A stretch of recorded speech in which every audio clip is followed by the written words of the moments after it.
screen. So I think Hannah will be able to keep an eye on the chat, and she and I will be kind of going back and forth throughout this demo. But yeah, feel free to kind of put your questions there or save them for the end of the hour. All right, so CleanSwell, if you're new to it, here, let me move my screen over. I want to make sure I'm not blocking anything on this slide. If you're new to the app, it's free to download on any sort of smart device. You'll see there the QR codes for Apple devices and Android are kind of the top users globally. You should be able to go straight to the App Store, Google Play Store there and download the latest version. As I mentioned or alluded to, it's a constant upkeep and we're constantly making improvements to the app. So suggested to allow updates to automatically happen, but if not, always a good practice to just see, check out and see if there is another version to update or download if you already have the app on your phone. So like I said, it's free.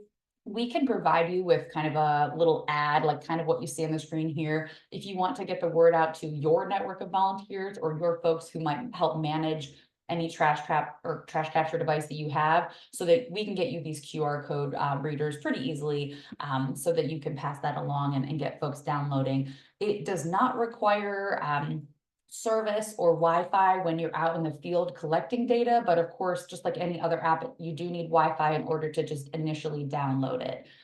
But it does kind of work out in the field. You can be in really remote locations. And that was a big kind of goal of ours, is to make sure that at least the data that are being captured can be saved to the device locally. And then once you get back into cell range, it'll shoot those data off to an online database, which I'll talk about in a moment here. So we like to just kind of start big. I mean, I think for this group especially, we're all intimately familiar with cleanups and how they work. We do go through steps like this, especially when we're talking about a typical volunteer cleanup, but honestly, a lot of these tips and best practices apply for when we're tracking data pulled from these different trash trap technologies. So we just ask folks to come prepared with, making sure that safety is top of mind, having the right materials and resources that you might need when extracting trash and other debris and organics from your device. Again, these tips and tricks we also have in kind of a safety steps poster. So we're happy to share this with you as well if any of this information would be helpful to pass along to your site captains or your folks who maybe are your star volunteers that help manage your traps daily or at a frequency. So that's kind of the cleanup route in a nutshell. But getting back into the app itself, we will walk through these some of these screens that you see here on the slides in a moment here. We only have a couple of slides and then we'll get actually into a live demo. But I do want to point out some key aspects when you're just first signing on to the app. And this is also good to pass along to any of your volunteers who might be using it. First, there is just kind of a one-time account creation kind of walkthrough step-by-step process. There are two ways that a user can make an account on CleanSwell. They can use an existing kind of third-party social media outlet, things like your Facebook login or your Google account, or you can set up your own account with your name and your email and a password that you choose. Now, personal information is never stored with us, with Ocean Conservancy, with the ITTN, U of T. All of that information is kept secure through a third-party service that we use called Okta. So if have you ever used CleanSwell before, maybe you've forgotten your password or you need to reset. If you go through that route in the app, you'll get an email from Ocean Conservancy, but it says Okta on it as well. That is us. That is our secure way of making sure that we never see your passwords. We never hold your personal information like that. The only thing that we can see on the back end are user email addresses. And even that is just a handful of our staff who have kind of a special administrative view in order to kind of help validate some of the data entries that we get in. We need to have a way to reach out to users of the app and kind of ask, hey, we see this entry. Can you legitimize this for us? Or can you help us understand if this was a test entry or if this is a real cleanup? So that's kind of really the only information we get from the user is email address, maybe a first and last name, if that's provided. But everything else is kept secure through Okta or through your third-party sign-on. When you're going to make your account, there are a couple of questions that come up. It asks about camera use. There is a camera feature within the app if you ever want to take a picture of what's in your device, maybe the anthropogenic debris that's pulled out of your trash device, whatever it might be, you can take a picture. So you can either allow or not allow your camera. And then location services. This is a key feature that, this is kind of why we have this screenshot here. It is really important to allow location services, if at all possible, at least while you're using the app. And we say this because what CleanSwell does really well is that it uses the device's internal GPS to locate wherever you are cleaning in the world, wherever your device might be located, and it plugs your data, it kind of connects your data specifically to that location, your longitude and latitude, in the backend database. And this will make more sense when I show the database and kind of a screenshot of it. But it is global maps based. So it really does like to utilize exact GPS coordinates in order to kind of pin your data to the right spot. Now, don't worry if maybe you've been using CleanSwell and you don't have location services allowed. You can always go into your phone settings and change that. And we have some instructions. We can, pass those along on how to do that or to make sure your volunteers do that.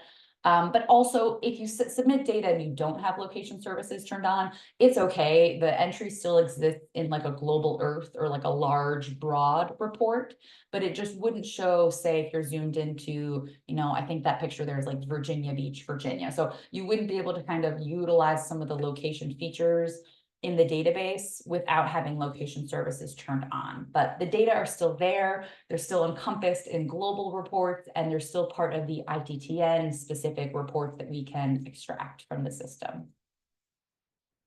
Okay, I've been talking a lot, but one more thing to point out here, and we'll show you when we do the demo, is that there is a profile section.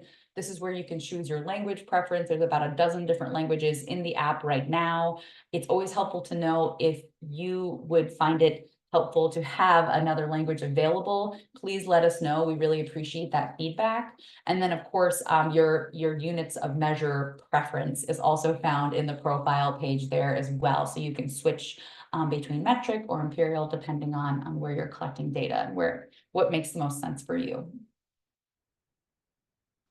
All right, so I won't talk too long on this either, just because we will get to the demo, but just like any sort of data collection with volunteers or with community scientists, working in small groups is great. Not every single person needs to have the trash trap collection route open on CleanSwell app. You can do one entry per team, and you'll see here there are ways to add your group name. You can add the number of people that are in your group that are actually kind of doing the removal and the characterization of the waste being pulled from your trash trap. So all that information can be captured in some of the initial screens in the data protocol that you'll see right there in the app. And if you're familiar with the University of Toronto's trash trap protocol collection over the years, maybe some of the paper data cards that you see here on the screen, this route in CleanSwell should look familiar to you. It's very similar, and we ask some of the same questions. So hopefully it's not too jarring or too much of a barrier to kind of get through some of the questions and some of the metrics that we ask.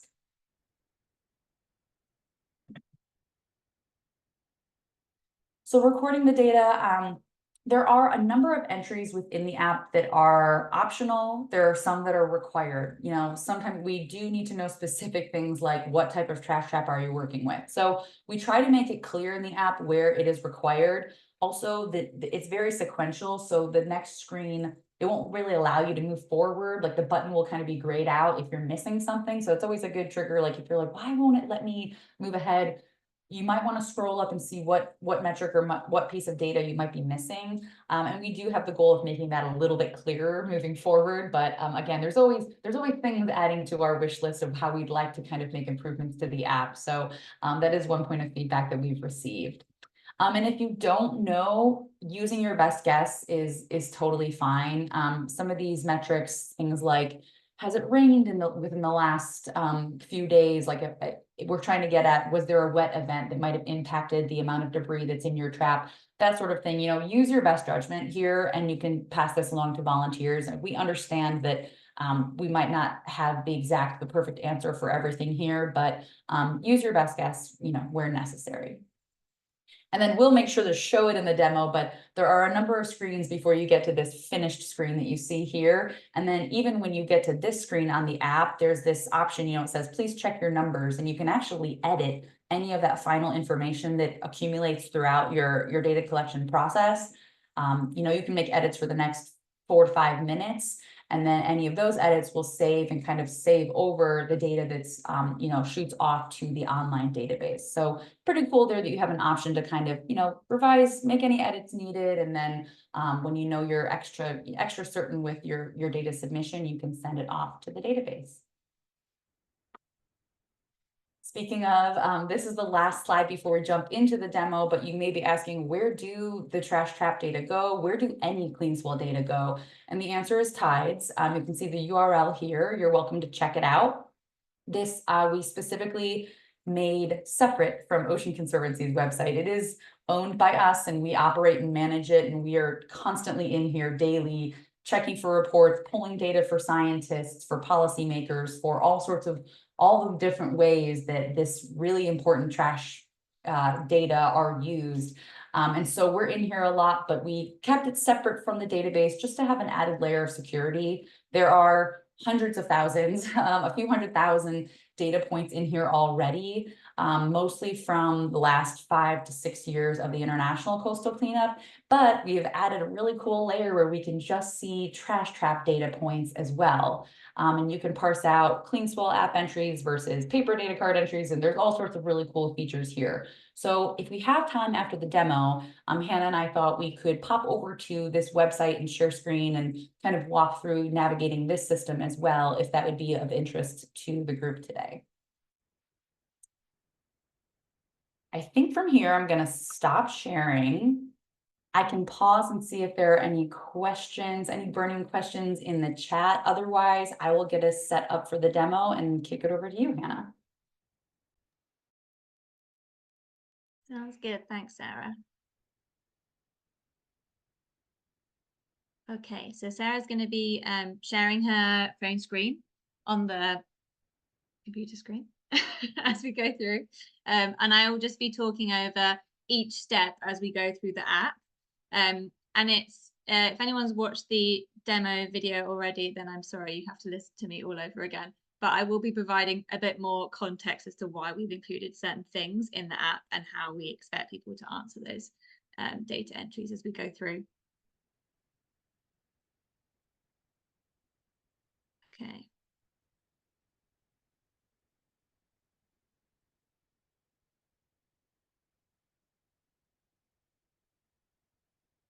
All right. So I guess before we start, I wanted to know a couple of things about when you open the app. So the trash trapping option on CleanSwell is only intended for use with trash traps. So please do not try and record data for any other type of cleanup using this route. There is the normal community cleanup route on the first page, and you'll know you will be able to identify this from the person cleaning up the trash rather than the trash trap. So make sure you're on the right page before you start a new cleanup. The CleanSwell app as well is best suited for use with the ITTM protocols, and you can find those on our website. I know several of you here have used them and are using them currently. But I should note you can also use CleanSwell, and you can also join the International Trash Trap Network without specifically following our methods, as long as your data is reported in the same unit. So if you're collecting simple data, you're documenting the mass of trash collected, and if you're documenting more detailed data, you then include also the count and categories of the items that you're collecting. If anyone has questions on how to do this, please reach out. I can see there are questions coming in the chat, and maybe we can revisit them after we've gone through this demonstration. So we're not ignoring you, I promise. Okay. So Sarah's just showing now the profile page that she mentioned earlier, where you can go through and select your language. You can select your units of measurement and other settings too. So you can make sure you're all set up before you start. But to get to the trash trapping route, when you open the CleanSwell app, you'll see Sarah, she swiped left to start a new trash trap data collection. There are other options on this home screen, so you can obviously start a community cleanup, and if you swipe to the right, there are other options for other information. But Sarah's clicked start to start a new cleanup for a trash trap. So you can go ahead and get going. So on this first page, you'll start by filling in some basic info about you and your trap. So as Sarah mentioned earlier, group name is used to identify your group. So for example, the organization you're volunteering for or working for, or your affiliation if you're a university or some other group. If you're reporting data several times throughout the year, or if you have multiple traps managed by the same group, please use the same group name and spelling every time you record data. So that includes, say for the earlier we had the example U of T trash team. We have a specific way that we write that where we capitalize certain letters and have spaces between certain letters. So just make sure your entire group, if you've got lots of different volunteers filling in group name, that they're all doing it the same. So then you can find them easily in TIDES later on. Next up, Sarah's filled in Trash Trap ID. So this is optional. And the reason we've included this is because it helps you identify if you've got several different traps in the same area. You can identify them and then you can separate out your data by specific trap. So you can use whatever format you want for Trash Trap ID. Sarah's entered a couple in there. You can do it by number, by letter, by specific name. For example, in Toronto, we have 2 waste sharks, and one is called Ebb and one is called Flow. And so we would write Ebb or Flow in Trash Trap ID. Okay, then type of trash trap. So for this, we've already put in several trash traps which are in our device directory in the app. So if you will see, if you go in and type a name of a trash trap, you'll see some suggestions come up. If your trash trap is not on that list, you can always select other and then enter that in manually. But if you do have a trash trap and it's not on the list and you're entering data a lot, then please just email us and we can get that type of trash trap added into the list. We can continue to add as time goes on, as more and more trash traps come out as well. So Sarah selected CBIM. Then below this, you'll see the question, what data are you collecting? With options for simple or detailed. So if you're familiar with our ITTM protocols, you'll know we have 2. So with the simple protocol, it's much simpler and much quicker. You record basic information about your trap and the weight of debris that you've cleaned up. In the detailed protocol, you'll record information about your trash trap collection, the weight of debris collected, but also then the count and categories of items. And which protocol you choose depends on how much time you have, the type of trap you're collecting from, what your data collection goals are, how much you'd like to know about your trash trap collection. But you should know which one you were doing before you head out into the field, because they require slightly different materials and equipment to complete. So have that agreed upon before you head out. So Sarah's going to select detailed here so that we can show you all the different features of CleanSwell throughout today's demo. And then the last question on this screen is My Trash Trap Collect. So you have the option of macro debris, micro debris, or you can select both for this. And the answer to this question will affect the options that you have for data reporting later on. So here, Sarah has a CBIN. CBINs collect both items smaller than 2.5 centimeters and larger. So she's going to select both. And then once you've entered everything, the next button on the bottom will appear blue and you can go to the next screen. So at the top of this screen, you can record how many people are working with you to collect trash trapping data. So that's the number of people recording on the date that you emptied the trap. Next, you can record the date. It should automatically fill this in with the current date. So it is correct. Today is the 30th of July, 2024. But you should double check this. And you can also edit it at the end if it's not correct. Then you can report approximately how long your trap was collecting debris before being emptied. So this gives us a good idea in data analysis later on if people are interested in how much trash their trap is collecting over X period of time. This is really helpful for that. And this is one of those questions where you might not know exactly how long it's been down to the hour. But if you know you put your CBIN in the water in the afternoon on Monday and you're emptying it in the afternoon on Tuesday, it's totally acceptable to put 1 day in here, for example. Next up is type of environment. So you can choose here between saltwater, freshwater, or inland. So an example of an inland trap would be something in like a stormwater drain trap, like a gutter bin or a litter trap. But otherwise, if you're on the water, then freshwater or saltwater is perfectly fine.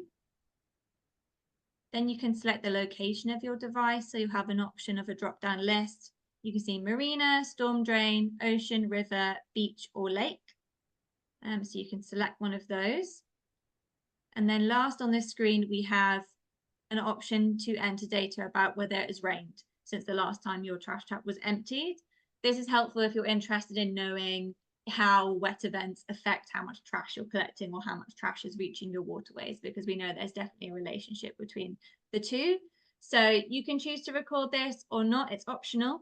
But generally, if there's been about 10 millimeters of rain, so a good amount of rain, modest amount of rain in a 24-hour period, you can select yes. But if you're not sure, then you can always select no, or you can leave this blank. Okay, next you can begin recording data about the debris captured by your trap. So first question here is, which we've added in this new update with CleanSwell, and it's now included in the protocols and paper data sheets as well, is this option to select whether you're weighing your trash and organic debris together. So we know that a lot of trash traps and a lot of plastics get a lot of plastics get entangled within organic debris in our waterways. So for example, in Lake Ontario in Toronto, we get a lot of microplastics tangled up in the floating macrophytes. So we collect both at the same time. And if we're just doing a simple data collection, sometimes we will just weigh all of it. So you would select yes for this question. And organic debris can range from anything like leaves, seaweed, rocks, shells, macrophytes, like I just mentioned. So consider whether you want to separate those out or whether you want to weigh them together. If you do select yes, you then have to go on and estimate by mass, so not by volume, what percentage of the debris collected is organics. And the reason we do this is so that we don't overestimate our numbers for the debris captured by all of our trash traps in the network. And it also allows us to have more accurate results and data for each specific trap and each specific location, because we know that it varies widely. And for those of you who I've spoken to about data before, you know we were using a regression equation for estimating the mass and count of plastics based on the full debris weight. And what we found over the last couple of years is that it really does vary based on location. So hopefully this addition will help with this. But it does take a little bit of time to get to grips with visually estimating the mass of organics. So what we do suggest is that the first couple of times you do this, you actually do separate them out, and then you weigh your trash and you weigh your organic debris, and then it will get much easier. Once you've done it a couple of times, it does get easier, I promise, to estimate that. So Sarah's put 20%. You then have to enter the weight of empty container. The reason we do this is so that if you're weighing if you have a sea bin, for example, in this example, you might weigh just the sea bin with a fish scale. And so you would weigh the debris and the sea bin together, and then you weigh the empty container separately. And in the back end, the app will subtract one from the other to give you your debris weight. So you don't have to do that. And you can choose here to enter that in kilograms or pounds as well.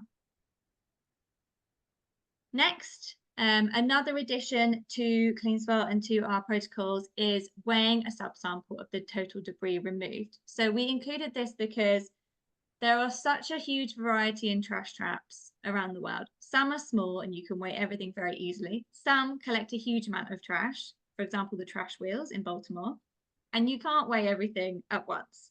So often what's most realistic is to weigh a subsample of the debris removed. And you can choose, if you do select to do this, one important note is that you should then only work with your subsample for the rest of the protocol. So that if you cut your debris in half and you only weigh half of it, you have to ignore the rest of the debris, the other half, for the rest of the protocol. Don't go back and start digging through it for counts of items. So yeah, you then estimate the percentage of debris that you subsampled. And then whether you subsample or not, the final question on this page is to report the weight of the debris or the subsample of debris and your container together. Okay, so now we've done the weight portion.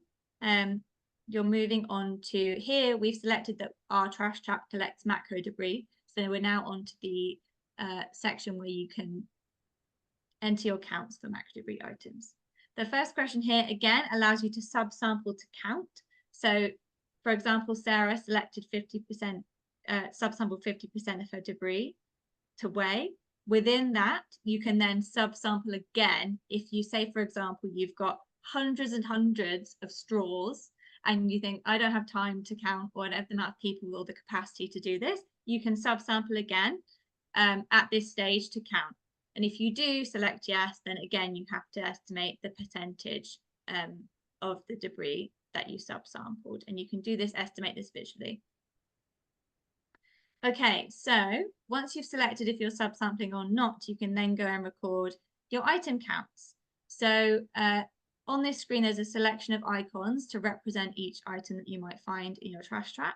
You'll note that previously, if you've used our data sheets, we left the data categories open so that people could kind of report everything that they were finding. But now we're in the CleanSwell app, we really want to align with the categories that have been used historically in the International Coastal Cleanup. So we are using the same categories as ICC data, which is great because it means that our data is comparable and harmonized, and we're very familiar with all the categories, and many of you should be already if you have carried out any community cleanups as part of the ICC before. So to record counts on this screen, you simply just choose your category and you tap on the icon to record your counts.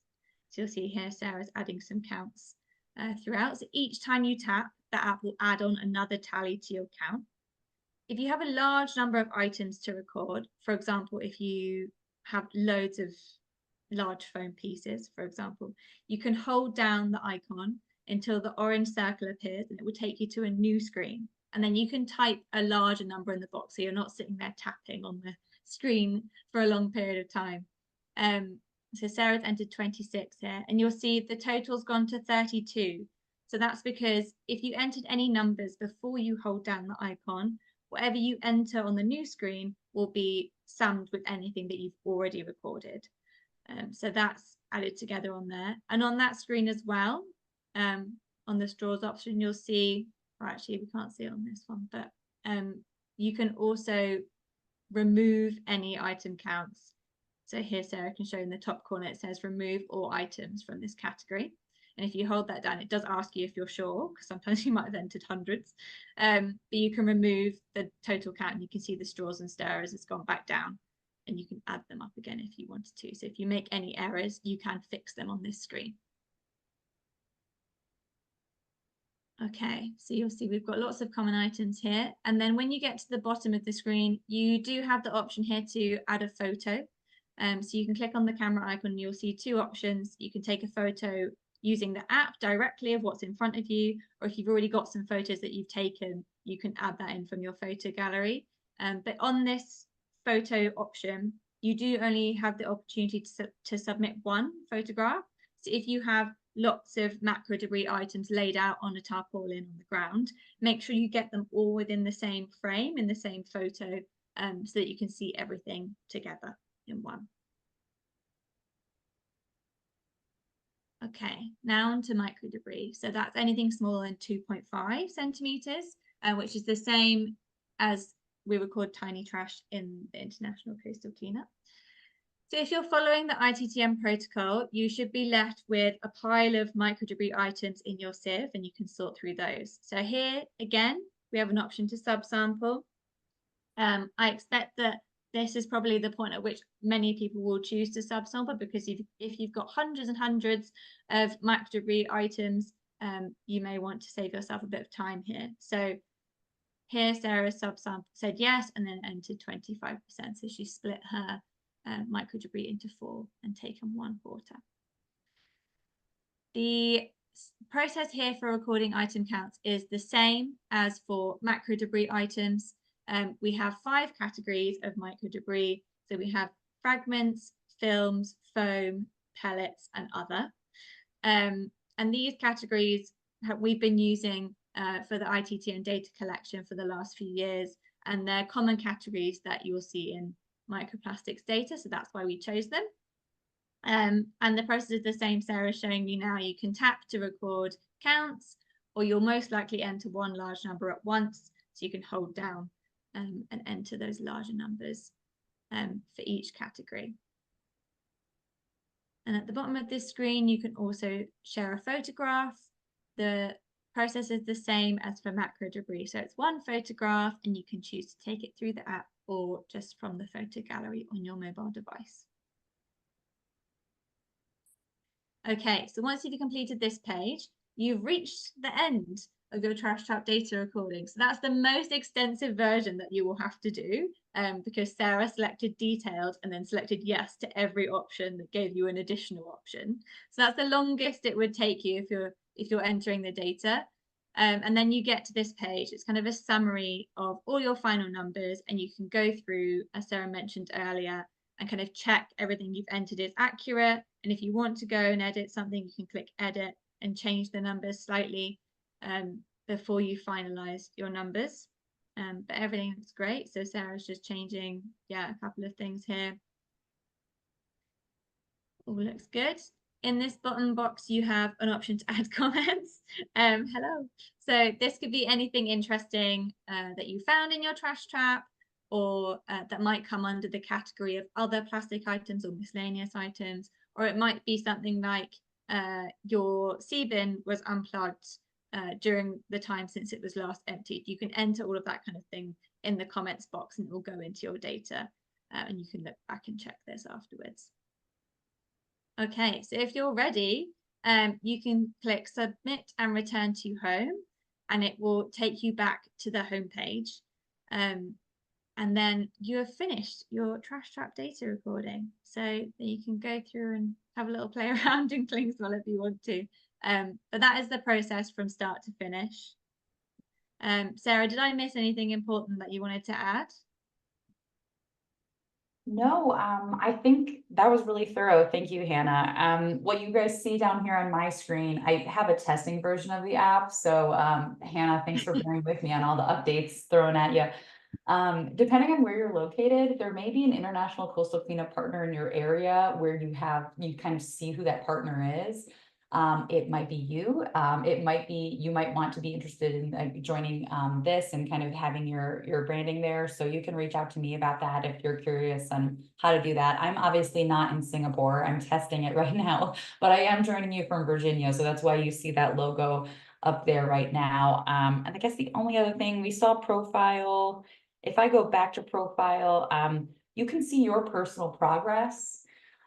This might not be as clear for trash trap route just because we're kind of working with smaller weight of items, but the item count is a really cool metric when it comes to this protocol. So you see any updates there, and then in the future, we hope to install some badges that can be earned from trash trap collections. These are badges that folks can earn just from a typical cleanup event. Depending on what you're finding, the more you clean, the more often you clean, the more of these fun badges you can earn. Usually these center around the International Coastal Cleanup season. So if you're curious as to what those are down in your profile, that's just the badges. More to come on those. And then this little eye icon. So this trash bag starts a typical volunteer cleanup. So for the ITTN, you would not want to select this because this is like a typical volunteer on foot cleanup. This is the home screen. So if I tap that, I just go back to home. But the little eye info button will actually take you to Ocean Conservancy's Action Center. And there are some really good FAQs up here in this first link that we have pinned to the top. But any other sort of updates that are coming from our side, and you can see here, International Trash Trap Network's one of those. You can click and go off to our website and find some more information just straight through this Action Center, we call it. I think that's everything. I might stop sharing unless, I don't know, Hannah, if you've had a chance to peek at the chat and if there are any questions or anything that you'd like me to demo again. Yeah, we had a couple of questions actually, which I think were just before we started the demo. So we have a question from Nicola saying, if someone collects data with their mobile data turned off, will it record the real coordinates of the cleanup area, or will it record the coordinates when they get Wi-Fi? It's a good question. I think it still captures location if you have location services turned on. Was that the question? Will it still track my location if I'm out of cellular range or out of Wi-Fi? Yes, it should, as long as you have location services turned on. And if another question is, how do you verify data if location is not allowed? Regardless of location, we will periodically, we'll pull all the data. So we'll do this for trash trap data as well and just go through the entries. Oftentimes we sort for things like total weight, number of people. It's very clear to see when there's a test entry because someone might be like, there were 100 people, and like, okay, there probably weren't 100 people at your trash trap waste characterization. Maybe there were. So that's why we have that email address linked to your entry, just so that we can reach out to you and ask. If you're concerned that you might have an entry floating out in the database that isn't attached to a specific location, you can always reach out to Hannah and I, and after the fact, we can go in as those admins and actually pin your data to the correct spot wherever you were in the world. So you can give us an address, you can give us the name of a park or river, whatever it might be, anything that you can search for on Google Maps. We can then pin your data to that spot, or even better yet, if you've got the GPS coordinates of exactly where your trap is located, that's the best case scenario. Nice, thanks, Sarah. We have another question, which is about the number of people collecting data. So if I have a group of 5 volunteers helping me sort the litter from a litter trap, but I'm the one reporting all the data on the app, should I just count that as one person? I think I can answer that, right? Yeah, go for it, Hannah. I'll give you a break. Yeah, you should record all 5 volunteers. So the number of people collecting data is a good measure of, you can always go back and look at how many volunteers you've had helping you over time. So that's why we would say record all of those people in your data collection. And Brian's been saying some very kind words. Hi, Brian, from Frog Creek Partners, who makes gutter bins. And he's just shared some information about gutter bin. So thanks, Brian, for that. And we have a couple additional slides. I wonder if, so we have about 15 more minutes for the hour. We know we want to be respectful of your time too. So again, this is being recorded. If there's something you need to hop off for, or you kind of had all your questions answered, great. You know where to find Hannah and I, at least over email. If you've received the invite for this webinar, you've got our email, and we can get connected to more directly if you have specific questions for me about the app. But for now, I mean, we could use the rest of the time to look at TIDES. We could also talk through a little bit deeper into kind of how to estimate the mass of organic debris. I know, Hannah, you alluded to that being somewhat of a trickier metric when we're kind of going through the protocol for ITTN. So we can kind of leave it up to the team if it would be helpful to talk a bit about this. We've got like a couple slides on this, or we can also hop over to TIDES. Yeah. We haven't had any specific questions about this. Okay. But if I'm very happy to go through it, I will quickly go over this because I feel like I did go over this on the demo, but we have a little bit of time. So actually I will skip this one because I think the organic debris estimation, people can work out as they go. One thing to note is it's mass, not volume. That's the main thing to remember when you're reporting this. But on the next slide, made a little diagram about subsampling, because even when we talk about it, sometimes we go our heads models. So I wanted to have a visual demonstration of it. And if anyone would like this, then please let me know because I can send it to you. But it's just showing what I was talking about earlier with Sarah. So you can subsample to weigh from the debris from your trap, and then you'll see that other half is left behind, and you're just working with that subsample for the rest of the process. And if you subsample again, so the top right corner for counting, you'll see only that quarter is taken through to the counting portion of the data collection. And then if you subsample again, for micro debris, you'll see they've split up they've separated the organic debris from micro debris and then subsampled again to take another smaller portion of that quarter of the first total debris amount. I've actually worded that quite unclearly, but hopefully everyone understands. But if anyone has questions, we are on the call, so it's a good time to ask them. But Sarah, I think that if no one has specific questions about that, which is great, then feel free to go in and talk about tides while we have time, because I think that's really important. Thanks, Hannah. I love that diagram. I think that's very helpful to see a visual of what we're talking about, because it is a subsample of a subsample, potentially of another subsample. So there's all this kind of back end calculation that you all might imagine that happens in the TIDES database in order to output a standardized report based on trash collected from all sorts of different types of devices, big and small. So there was a lot of kind of back end calculations in the works. I will just say up front before I hop over to TIDES, it is a work in progress always, so we appreciate the feedback. If you notice any issues with your specific entries, let us know. Feel free to run a test entry like you just saw when I demoed. I just put test somewhere in the group name. You're welcome to do that. And that just kind of triggers for us that this isn't a real ITTN like data protocol process. This is just us kind of working through it and kind of figuring out how the data from our trap might fit into this protocol. So please do that. Let us know if some of the calculations are looking off as well, and I can show you how we do that. Also, I do want to answer, there's one question in here, Nicholas, about is there a method to bulk import historic data, like multiple entries? That is a great question. We're actually, you're like a beat ahead of us. We're working on that with the developers as we speak. So right now in the TIDES database, there's a way to bulk import just a typical like volunteer cleanup event.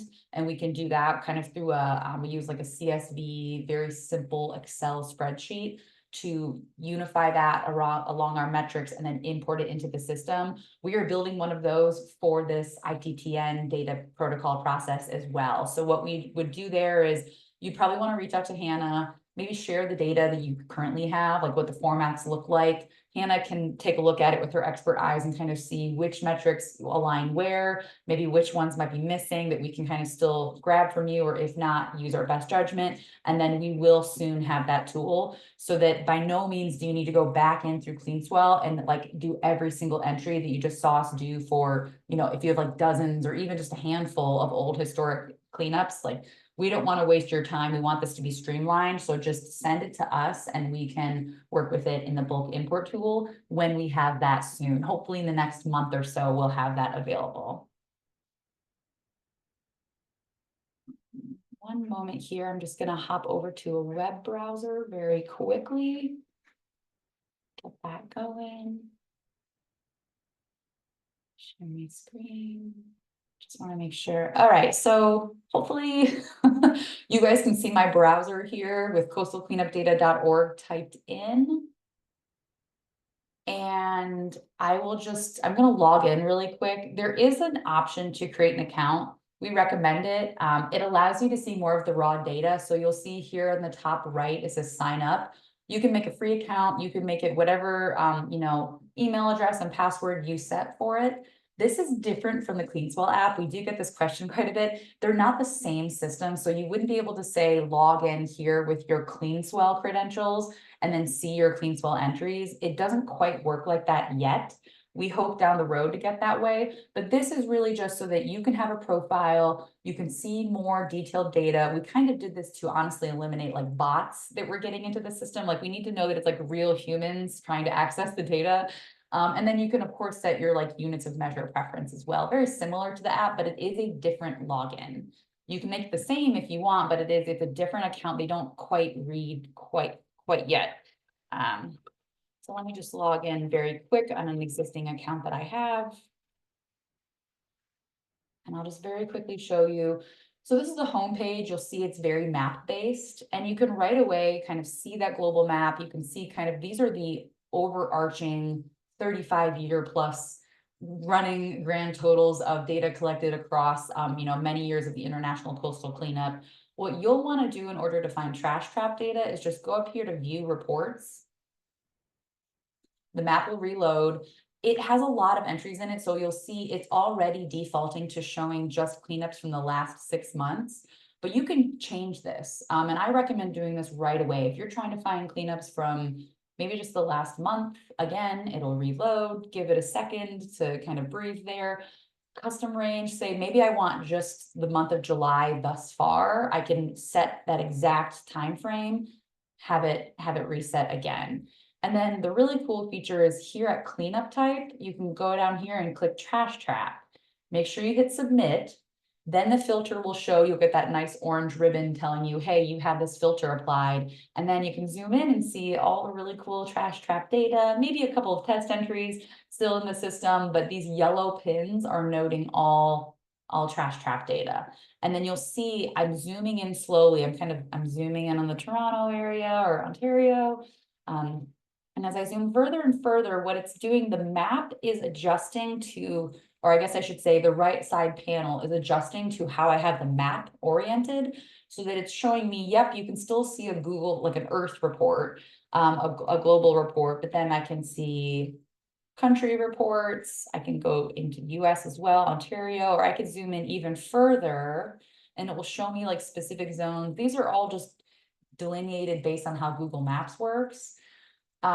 These can be nice and they can be helpful, and you'll see here there's all sorts of detailed, like different reports here, but this trash trap detailed report, that's the one that you're going to want to click on. And then you can see all the information from entries that people have submitted over the last few weeks. Very cool stuff here. If there's more than 100 entries, this window will tell you, hey, you might want to download it. To download into an Excel file, you just click on this little cloud there, or you might have seen at the bottom of the report, there's download here. And you can see this has many columns. It shows all the different metrics, all the different macro and micro debris, all kind of delineated out. So again, this is the kind of the raw data output, and it's called the trash trap detailed, I think, summary. Let me close that. No, it's just called trash trap detailed. So that's what you'll want there. If you click on another one, like maybe summary, it'll just show you an overarching summary of some of the items that kind of fall from the trash trap collection system that overlaps with like international coastal cleanup data.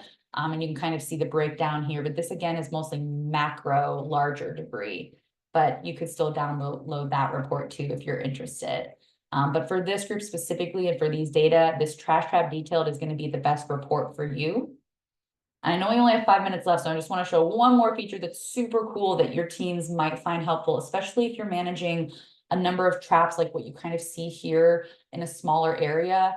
Maybe you just want the data for a couple of entries. You can use this little shape tool in the top right corner of the map. If I click on that, my cursor changes and I can just, it's basically prompting me to like draw a box, like any sort of shape around the pins that you're interested in, and it will lasso those data just within your shape that you create. And then you can see the reports that come up just for those entries. So now that I've lassoed what looks like maybe 2 entries, might be a couple more. If I click on trash trap detailed, oh, it's just the one. So it'll show me that entry, and it's still the date filter too. So there's like a number of layers of filtering that you can do here. But I do really like this shape, or this polygon tool as they call it, because it really does help you kind of delineate, and define your own location, even if the panel on the right-hand side of the screen isn't really working well for you.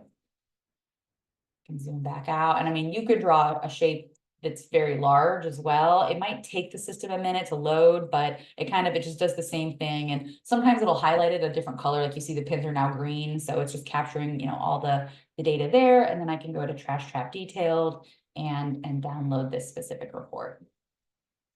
So that's a very quick, very brief overview of TIDES. I also run webinars specifically about pulling data from TIDES kind of later in the calendar year. So Hannah and I can let you all know when that happens. We do this for just the International Coastal Cleanup Network of partner organizations that really are coming in here needing to extract their data pretty quickly after their cleanup events. So we do run demos just on this system as well, if you're curious. Yeah, and I can share the details of when they are on the ITTN mailing list as and when they come up. Cool. Oh, that was Thanks, Sarah. very fast. I think I'm gonna stop sharing now. I know we just 2 more That minutes hour left. went too quickly. We powered through the hour, but thank you all, and I hope this was informative and helpful, and we really hope that the ITTN data collection route on CleanSwell can be a useful tool for you and your teams. If you have any other questions, we're here to stay on the line. Or you can always email us if you've got more, questions more detailed or specific to your location or your situation.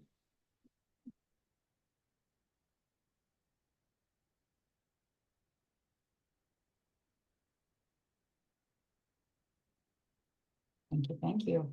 I don't think we have too much more to cover, so feel free to hop off if you'd like. We'll hang out for a few more minutes, though. Yeah. Thanks everyone for coming. I hope this was useful. Happy cleaning, happy trash Thanks. wrapping. Thanks all. Happy trash trapping. Bye, great to see some faces. Yeah. Awesome. I'm going to stop recording now, Sarah. Oh, hi, Stefan. How are things in Toronto?